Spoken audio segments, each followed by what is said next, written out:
Welcome in, San Diego. It's Jade Hindman. On today's show, protecting your home and pets. With recent wildfires, we look at how you can be prepared. This is KPBS Midday Edition, connecting our communities through conversation.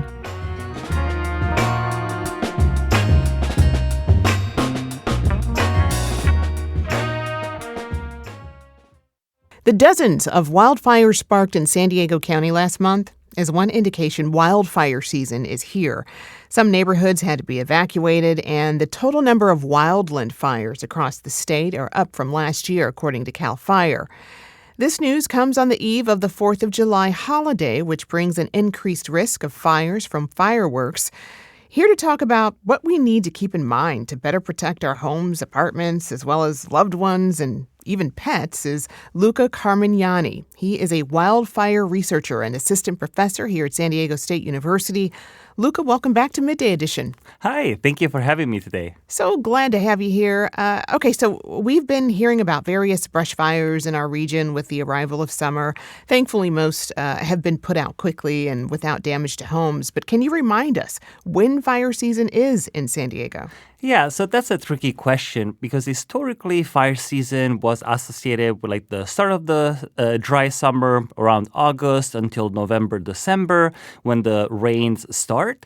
But in the last few years and decades, we've actually seen a shift in this fire season, and we're talking more about all year round, especially in Southern California, where we don't have necessarily a high intensity period. We've seen with extended droughts or other climate factors how these can create big fires or relatively large fires in May, January, even we've seen in LA. And so, we're talking more about all year round instead of a specific fire season.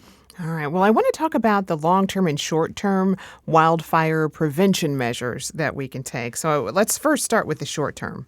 Yeah, short-term, that's something that, any homeowner or resident there are some actions that they can take to kind of mitigate the risk of ignition for their structures. So we can talk more about, in more details about what, you can do at home. But also in the long term, that requires more like a community approach, more like a neighborhood approach where we talk neighbor to neighbor to plan not only the preparedness, but also in case of evacuation, what could happen. And that, also creates some potential relationship with fire departments, fire safe councils, and so on. We also hear a lot about the go bag. So tell me, what is the go bag and what goes in it?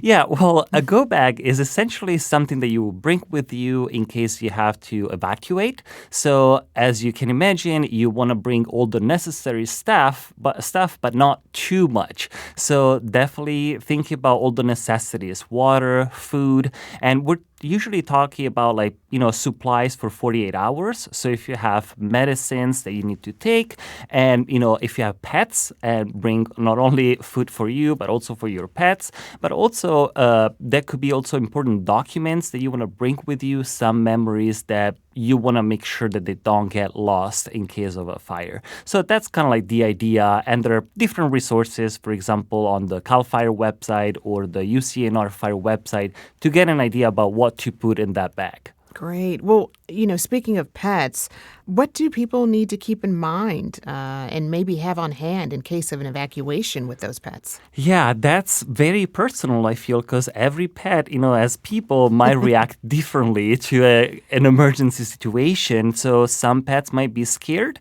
So you definitely want to have everything ready in terms of carrier if you need it, food and water. If you have cats, maybe a bag of litter, anything that will make the pets comfortable, that will be very helpful. And definitely plan it ahead. Well, for those, who may have outdoor space, like a yard or a deck, what are some quick actions they can take and should think about as wildfire season takes hold? Well, definitely take a walk outside, look at the perimeter of the house, and do you see any material that could easily ignite? For example, it could be a patch of dry grass, mulch, but also a very old chair that you have close to your deck that could easily ignite. So all of those materials, you want to move them away from the house or move them in a place where they will be protected by embers or flames, for example. So, what should people consider for more long term fire prevention? I mean, earlier you mentioned the need for a community approach. Well, yes. So it's very important to understand that the fire issue is not a single home issue, but it's a community issue. So there's only so much we can do to prepare the homes, but we definitely need to work with the neighbors. And for example, there are some programs to retrofit homes, and where they provide vents or other retrofitting structural components that not only work for one home, but for, 10, 20 homes.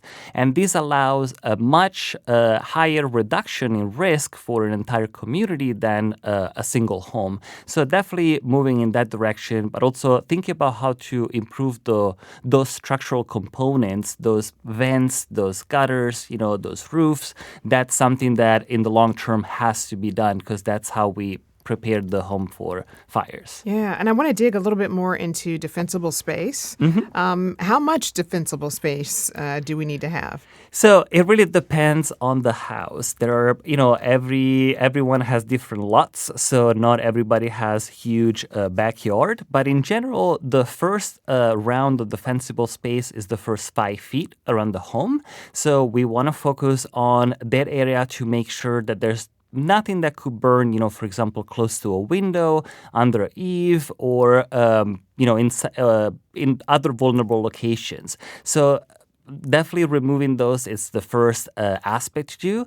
But also if you have larger properties, you can move away from the home up to 30 feet or 100 feet and look, for example, how to space apart the vegetation that you have, not only horizontally, but also vertically to, basically avoid the flame to jump from one plant to another and then eventually reach the home.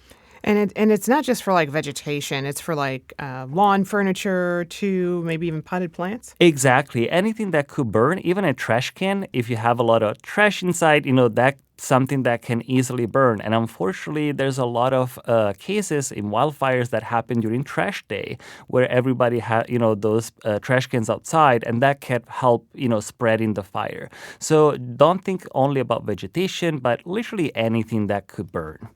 5 feet, a good space? It's a good space to start. Okay. Yeah. To start. Got it.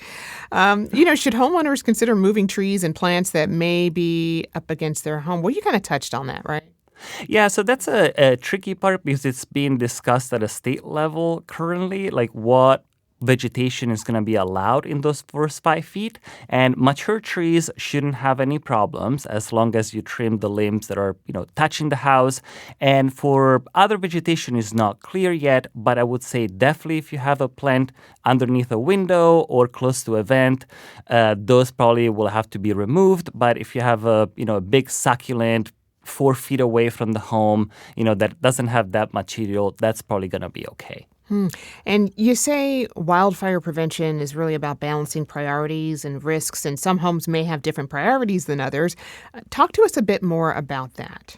Yeah, so it's good to have a quick overview about how homes burn during a fire. We have 3 main exposures. We have, embers that are or those burning materials that are flying around and could land on a roof or on a vent.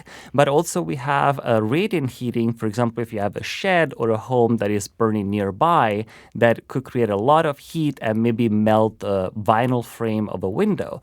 And then the third component is flame contact, where we have a direct path for the fire, for example, along a fence that reaches a structure. So definitely having all of these 3 exposures happen at the same time. So we need to look at what are the major risks in our home. For example, if we live close to an open landscape, we might want to prioritize the ember exposure, maybe working on those vents, those roofs, and the gutters. If we have in a highly urban area, we want to make sure, for example, not to create a path for the fire by removing an attached fence. So, the priorities might might change depending on where we live and the year of construction of the house, but we need to keep in mind these different exposures when we try to mitigate the risk. And as you mentioned, there's efforts at the state level to set some rules for wildfire preparation. What concerns do you have about California's efforts to institute rules on wildfire prevention? I mean, what do you think state leaders need to really keep in mind when it comes to preparation? California actually has led the legislation on wildfire prevention, for example, in terms of building code. The last big piece of the building code was introduced in 2007, Chapter 7A, which, provided a lot of guidelines for new homes.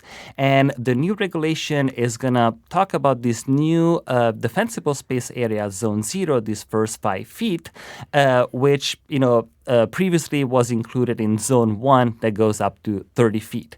So definitely these are different aspects of regulations which are mostly going to impact new homes and new construction. So it's something to keep in mind is that even that policy doesn't apply to us, it's still good to prepare our home, our vents, our structure to these fires, even though we're not in a high fire risk area. Yeah. And yesterday, Governor Newsom urged President Trump to take more action on wildfire preparation during his administration to, quote, make America rake again, unquote. He notes the majority of California forests are on federal land.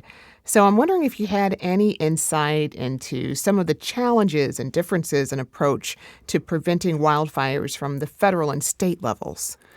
Well, without trying to get into many political details, I would say that prevention has different phases, and it really depends on what you're considering. For example, if you look at conifer forest in Northern California, those are forests that historically had a lot of frequent fires, but for several reasons, these got lost over the last century or over the last few centuries. So we need to, make those forests resilient again, and in some cases we might need prescribed burning. In other cases, we might need hand thinning. So it's not one solution fits all.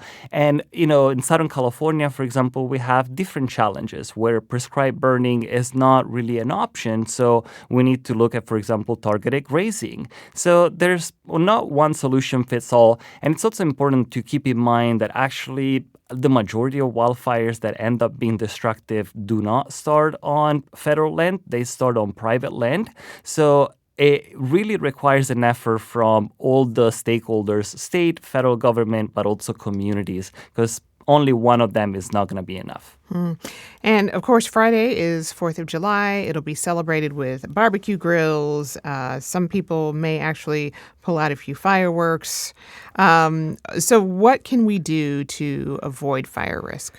Yes, so that is hard because fireworks basically act like embers, and there's hot particles, these hot sparks that could land on a patch of dry grass and ignite it. So if you have areas around your home that are at high risk like that, maybe you can water them down and hope that your neighbors are not going to do crazy things. But in general, yes, there is a higher risk. So keep an eye out for your neighborhood. Watch out for yourself and everyone else. Yep. Okay, so where can people go to find more information on wildfire preparedness? Well, more information are available on the Ready, Set, Go website from CAL FIRE, or there's also the UCANR Fire Network website, which is part of the cooperative extension. So there are a lot of resources. If you want to have more information about how to harden your home, there is, for example, the IBHS report, that is the Institute of Business and Home Insurance Safety. And there are different resources, I would say, depending on what you're looking at, home hardening, defensible space, or a more overview approach. Oh, and before we go, I'm wondering, we've been hearing about the impacts of spending cuts on research. How is your work on wildfire research being impacted by that, if at all? Well, I would say the the best word to describe it is chaos. Oh, my goodness. I had one of the projects that was put on hold back in January and then eventually was allowed to continue, luckily. But I know that several projects related to ecology, fire prevention, and so on have been somehow affected by the cuts, and it's not really clear what's going to happen in the future.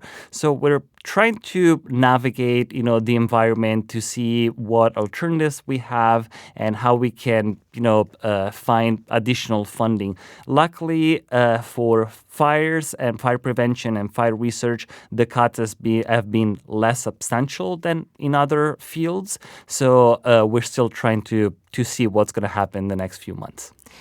Hopefully there'll be some clarity soon. Also, if you want more information on resources, you can find them on our website at kpbs.org. I've been speaking with San Diego State University Assistant Professor Luca Carmignani. Luca, thank you so much. Well, thank you for having me today.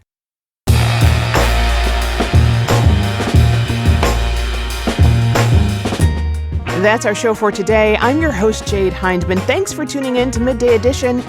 Be sure to have a great day on purpose, everyone.